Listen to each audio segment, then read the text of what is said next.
ஆண்டவர் இயேசு கிறிஸ்துவில் பிரியமான சகோதர சகோதரிகளே, கிறிஸ்துவின் சமாதானம் உங்களோடு இருப்பதாக. கப்பர்நகும் ஊரினுடைய மிக அழகான இயேசுவின் வாழ்க்கை முறையும் அவருடைய பொது வாழ்க்கையையும் மாற்கு நற்செய்தியாளர் நமக்கு அற்புதமாக தருகிறார். முதல் சீடர்கள் அழைக்கப்பட்டார்கள். ஜெபக்கூடத்திற்கு சென்று பேயை ஓட்டிய பிறகு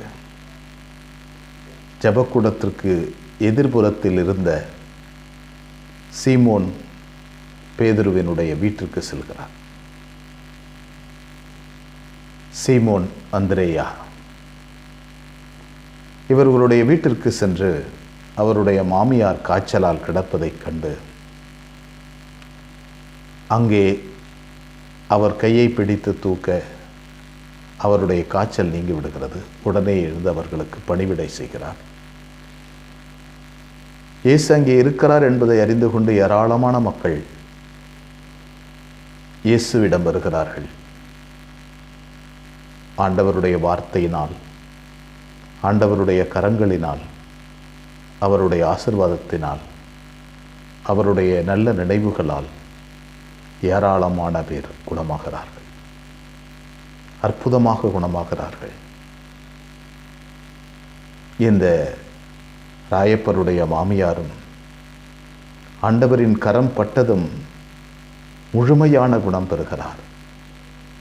முழுமையான குணம், அரைகுறை அல்ல, மெதுவாக அல்ல, உடனடியாக முழுமை.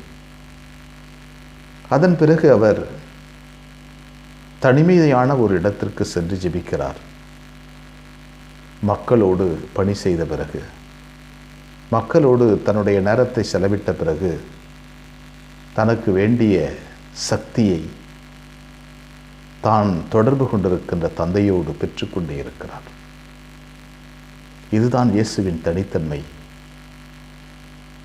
அவருடைய ஜெபம் நமக்கு ஒவ்வொரு நாளும் எடுத்துக்காட்டு. நாம் தனியாக வாழ முடியாது, என்னை பிரிந்து உங்களால் ஒன்றும் செய்ய முடியாது என்று சொல்லியிருக்கிறார். அவரோடு தொடர்பு கொண்டால்தான் நம்மால் வாழ முடியும். அவரோடு தொடர்ந்து தொடர்பில் இருந்தால்தான் நம்மால் இருக்க முடியும். சந்தோஷமாக பணிகள் செய்ய முடியும்.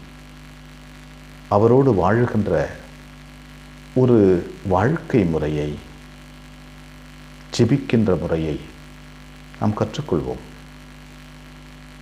இயேசுவோடு அமர்ந்திருப்பது, இயேசுவோடு தனியாக தனிமையில் இருப்பது, அவருடைய பிரசன்னத்தில் நாள்தோறும் அமர்ந்திருப்பது, அவர் பிரசன்னத்திலே மகிழ்ச்சி காண்பது என்பது மிக முக்கியம். அப்பேற்பட்ட ஒரு வாழ்க்கை முறை நமக்கும் நம்முடைய வீட்டாருக்கும் தெரிந்து வைத்துக் கொள்வோம். அதன் மூலமாக நம்முடைய உடலிலும் உள்ளத்திலும் இழுக்குகின்ற அழுக்குகளையும் நோய்களையும் பேய்களையும் அவர் ஊட்டுவார். அவர் கூட இருப்பார். முழுமையான குணம் தந்து நம்மை வழிநடத்துவார். எங்களை வழிநடத்துகின்ற ஆண்டவரை எம்மை போற்றுகிறோம். அற்புதமான நாளுக்காக நன்றி சொல்கிறோம். நீர் எங்களை படைத்து பராமரிப்பதற்காக நன்றி. எங்களோடு நீர் கூட இருப்பதற்காக நன்றி ஆண்டவரே. தெய்வீக வல்லமைகளுக்கு நன்றி, ஆசீர்வாதங்களுக்கு நன்றி. நீர் எங்களை காக்கிறீர், வழிநடத்துகிறீர், எங்களோடு கூட இருக்கிறீர் ஆண்டவரே. உம்முடைய அருள் இல்லாமல் எங்களால் ஒன்றும் செய்ய முடியாது. உமது ஆசீர்வாதம் இல்லாமல் எங்களால் வாழ முடியாது ஆண்டவரே. என்னை பிரிந்து உங்களால் எதுவும் செய்ய முடியாது என்று சொல்லியிருக்கிறீர். உமது பிரசன்னத்தில் நாங்கள் எந்நாளும் வாழவும், உம்மோடு அமர்ந்து உம்மோடு பேசுவதில் மகிழ்ச்சி காலவும் அதிகமான சக்தியை பெற்றுக்கொள்ளுகின்ற ஒரு வாழ்க்கை முறையை ஆண்டவரே தொடர்ந்து எங்களுக்கு தாரும். அன்னை மரியே, எங்கள் அன்பு தாயே, திருமகனிடம் எங்களுக்காக இடைவிடாது பரிந்து பேசும். ஆமென்.